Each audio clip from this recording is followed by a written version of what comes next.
So I'm Mittani, a pretentious douchebag. I'm here today to talk about the worst alliance in EVE Online, that being Goonswarm Federation. I'll be touching on where we come from, what we're like today, and how we got here, and where we are right here is with our actual alliance logo, that being the fat bee. Apparently I managed to troll Test into thinking that the deal was actually our logo. It's not. We stole the space communism banner from Test as well, because we're dicks. Stole that shit, give it back. I know. But it owns so much that we kind of had to take it. So, also the slides were prepared by my friend MC Techman, Marco Sever. I'm terrible with graphics and incompetent with computers. So, Goons. Goons come from somethingawful.com, which is a terrible forum for terrible people. 151,000 terrible people, actually. There's goons in just about every MMO out there, and EVE is no exception. But from the eternal conflict between FIAD and Gibbous to the Crackhead Clubhouse and ADTRW, which stands for Anime Tentacle Death Ray Poorhouse. There's a Something Awful forum for Something Awful subforum for everyone, so long as you're an asshole.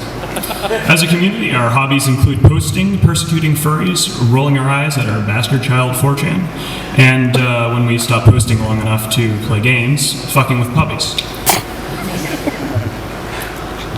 Modern Goonswarm. So, Goonswarm lives in Declan and is part of the clusterfuck, a loose confederation of idiots, which includes TNT, Test, YDOT, FA, Gents, and the important Internet Spaceship League. I actually can name all of our people, only because I have them written down. TNT!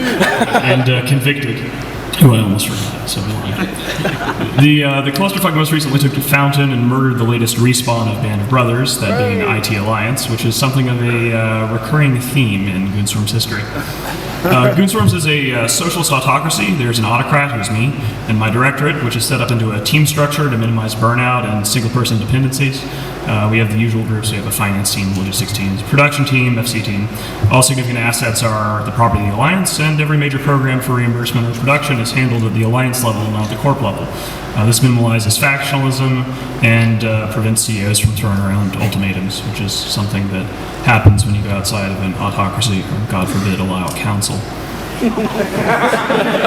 Seriously, I know I always rant about democracies and EVE and councils, but it's just like I always roll my eyes whenever it's like, oh God. Whenever you try to negotiate with another alliance and they're like, well, our high council says. Anyway. So, it's my belief that the Alliance exists to attempt to make an often eye-stabbingly boring game fun for goons, and to that end we have a number of novel programs. We were the first Alliance to make its finances publicly available for any member to look over. We offer complete reimbursement for strategic ship loss, and now we even reimburse peacetime PvP losses, so at war and at peace, our pilots fly for free so long as they're trying to murder or grief someone. But it wasn't always this way.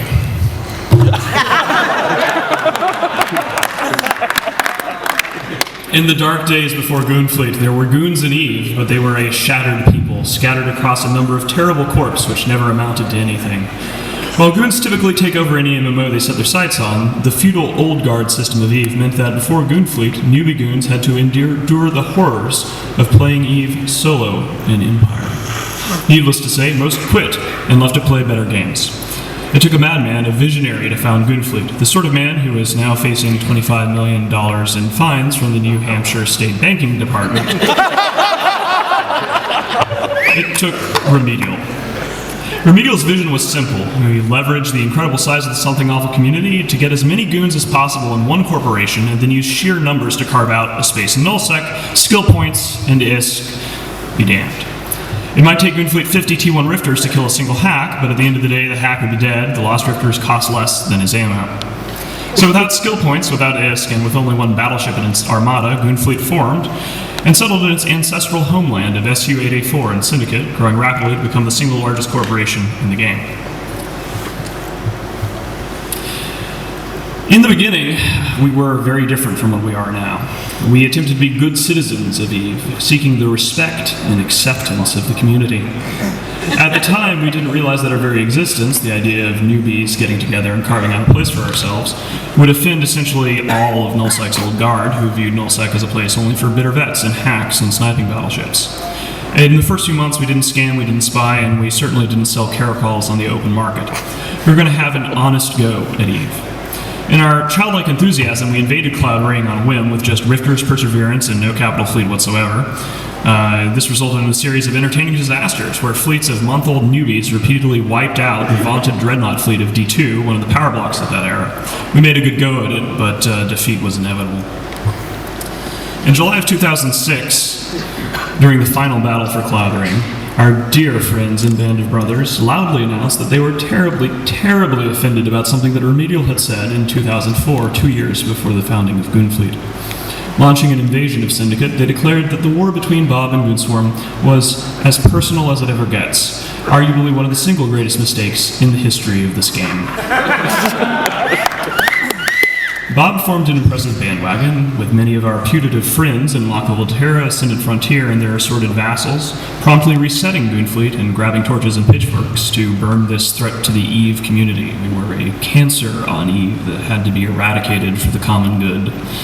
We declared war on everyone and promptly gave the community the middle finger.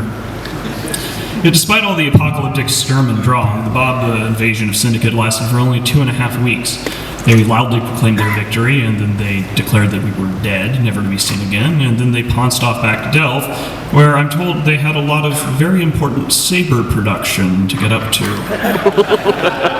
Obviously, everyone involved was going to have to die.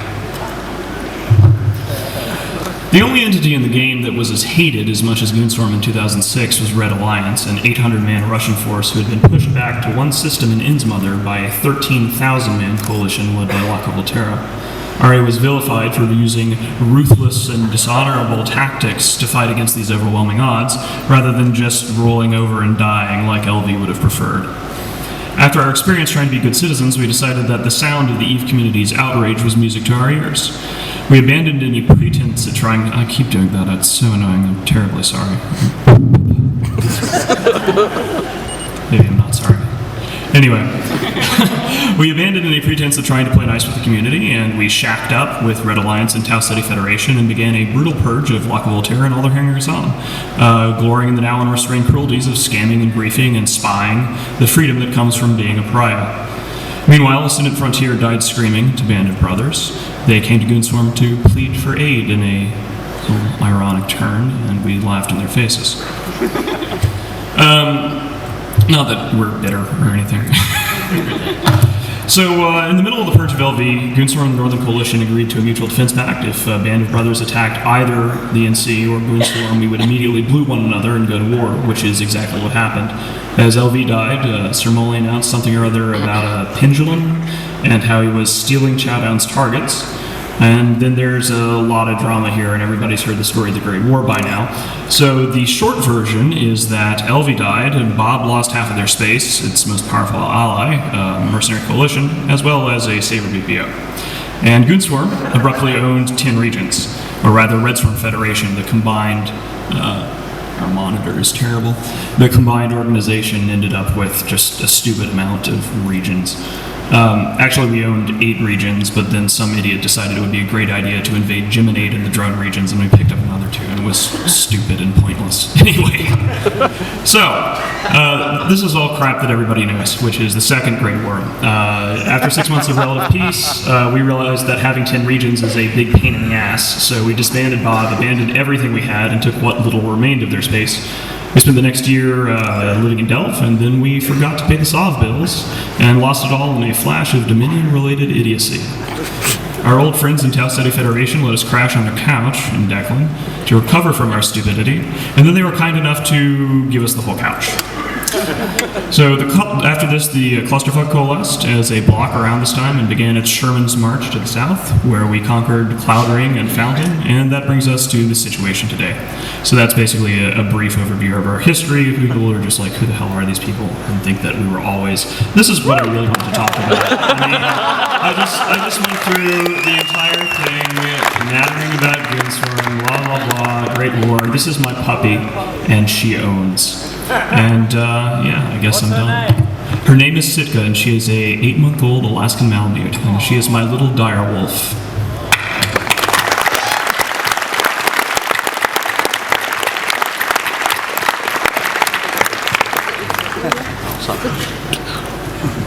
So, if the audience